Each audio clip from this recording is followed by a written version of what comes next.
Você já teve vontade de desistir? Desistir de um projeto, de um sonho, do trabalho, de uma mudança que você sabe que precisa fazer, ou talvez até da própria fé. Todos nós conhecemos esse momento. Aquele instante em que continuar parece mais difícil do que abandonar.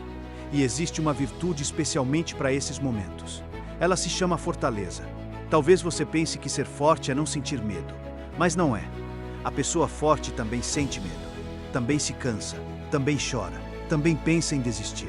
A diferença é que ela decide continuar fazendo o bem mesmo quando seria mais fácil abandonar tudo. E hoje nós vamos descobrir por que essa virtude é tão importante para a nossa fé, nossa família, nosso trabalho e até para nossas finanças. Vivemos numa época em que quase tudo precisa ser rápido. Resultado rápido, dinheiro rápido, sucesso rápido, prazer rápido. E quando alguma coisa demora, a gente começa a pensar que está dando errado. Um projeto ficou difícil, abandona. Uma dívida demora para ser quitada, desanima. Um hábito é difícil de mudar, desiste. Uma oração parece não ser respondida, questiona. A nossa cultura muitas vezes confunde dificuldade com fracasso. Mas existe uma verdade que precisamos recuperar. Nem tudo que é difícil está errado. Algumas das coisas mais importantes da nossa vida exigem perseverança. Construir um casamento, educar um filho, aprender uma profissão, quitar uma dívida, reconstruir a confiança, vencer um vício, permanecer fiel à fé. Nada disso acontece de um dia para o outro. Talvez um dos grandes problemas seja acreditar que uma vida boa é uma vida sem sofrimento. Mas o cristianismo nunca prometeu isso. Cristo nunca disse que segui-lo seria fácil. Ele falou de uma cruz, falou de renúncia, falou de perseverança, mas também prometeu estar conosco. A fortaleza nasce justamente dessa compreensão. Eu não preciso gostar da dificuldade. Eu não preciso fingir que não dói. Eu preciso saber por que vale a pena continuar. Porque quando sabemos para onde estamos indo, conseguimos atravessar caminhos difíceis. Imagine um navio no meio de uma tempestade. O vento está forte, as ondas estão enormes, o mar parece querer destruí-lo, mas existe algo que o mantém no caminho, seu leme. E mais importante ainda, seus alicerces. A fortaleza é assim. Ela não faz a tempestade desaparecer. Ela impede que a tempestade decida o nosso destino. Fortaleza não é simplesmente resistência. É resistência orientada para o bem. Porque alguém também pode ser persistente fazendo a coisa errada. A fortaleza cristã é diferente. Ela nos dá força para continuar quando aquilo que devemos fazer é difícil. É o trabalhador que continua sendo honesto quando percebe que poderia ganhar mais trapaceando. É o empresário que não escolhe um atalho desonesto para salvar um negócio. É o pai que continua presente mesmo quando está cansado. É a mãe que permanece firme na educação dos filhos. É a pessoa endividada que continua seguindo o plano mesmo quando gostaria de voltar aos velhos hábitos.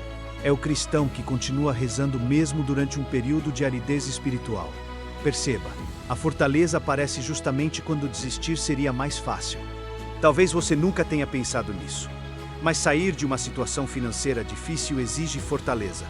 Imagine alguém que está profundamente endividado.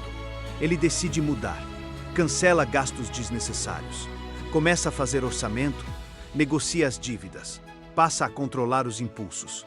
Durante as primeiras semanas, parece motivador. Depois vem o cansaço. Uma emergência aparece. Uma compra que parece irresistível. Um mês mais apertado. E surge aquela voz. Não adianta. Você nunca vai conseguir. Pode voltar a gastar. É nesse momento que a fortaleza entra. Ela diz: continue. Não porque será fácil, mas porque o caminho continua valendo a pena. Cada pequena decisão correta conta. Cada dívida quitada, cada gasto evitado, cada hábito vencido. Cada vez que você diz não ao que destrói seu futuro, você está treinando a fortaleza. Existe outro erro. Pensar que ser forte significa nunca pedir ajuda. Não é isso. Pedir ajuda também pode ser um ato de coragem. Às vezes precisamos conversar com nosso cônjuge, procurar orientação financeira, pedir ajuda à família, conversar com um sacerdote, buscar apoio profissional. A fortaleza não diz, eu consigo sozinho. Ela diz, eu não vou desistir. E existe uma diferença enorme entre as duas coisas. Como desenvolver essa virtude? Comece pequeno.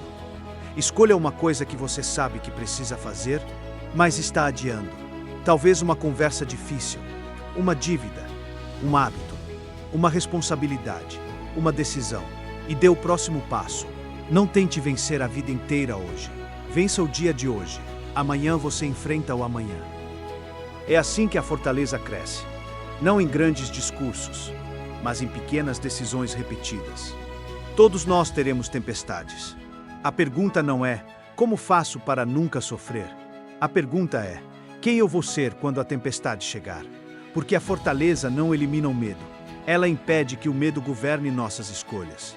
Não elimina o sofrimento, mas transforma o sofrimento em ocasião de crescimento. Não torna o caminho fácil, mas nos dá coragem para continuar caminhando. E talvez você esteja enfrentando justamente agora uma tempestade que ninguém conhece. Uma dívida, um problema familiar, uma dificuldade profissional, uma luta interior, uma preocupação que você carrega em silêncio. Não desista. Talvez você não consiga resolver tudo hoje, mas consegue dar o próximo passo. E às vezes, a santidade começa exatamente aí. Nesta semana, escolha uma coisa boa que você está quase abandonando. E não tente resolver tudo.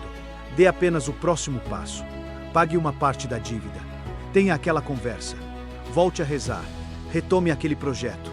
Cumpra aquela responsabilidade. Faça o que precisa ser feito, mesmo com medo, mesmo cansado, mesmo sem vontade. Porque fortaleza não é nunca cair. É levantar e continuar. Quando vier a tempestade, não pergunte apenas: quando isso vai acabar? Pergunte: Senhor, o que eu preciso fazer agora? E dê o próximo passo. A riqueza é um meio, a santidade é o caminho, e o céu é o nosso verdadeiro destino.